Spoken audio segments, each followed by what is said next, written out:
Hey everyone, welcome back to the channel. So guys, in this video, I want to show you how to fix find my iPhone alert popping up on iPhone screen. Even iPhone screen is locked.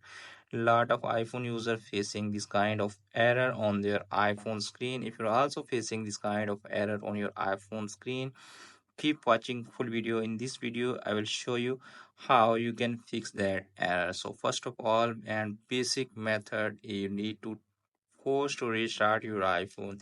It's dependent on you that which model you using. Just go and force to restart your iPhone.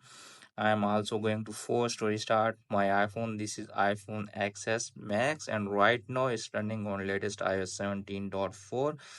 So press volume up button, then press volume down button and press the power button until you see the Apple logo appears on your iPhone screen and your iPhone screen is forced to restart. After forced restart, you can easily fix that error on your iPhone. If that method not working, then wait for a moment and then again try to force to restart your iPhone. It will fix 100%.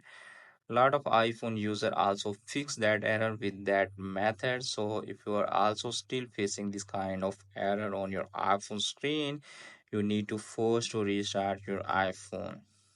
Okay, if that method works for you and suddenly this error disappear on your iPhone screen and it's popping up again, then you need to move to the next solution. The next solution is check iPhone software update. Make sure you don't have any pending iOS update in your iPhones.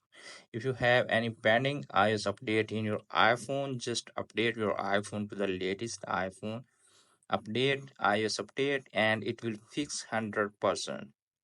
So guys, basically these two methods will fix that error on your iPhone screen. Hope this video is helpful for you. If the video is helpful for you, don't forget to share and subscribe my YouTube channel and press the bell icon for upcoming videos notifications. Thanks for watching.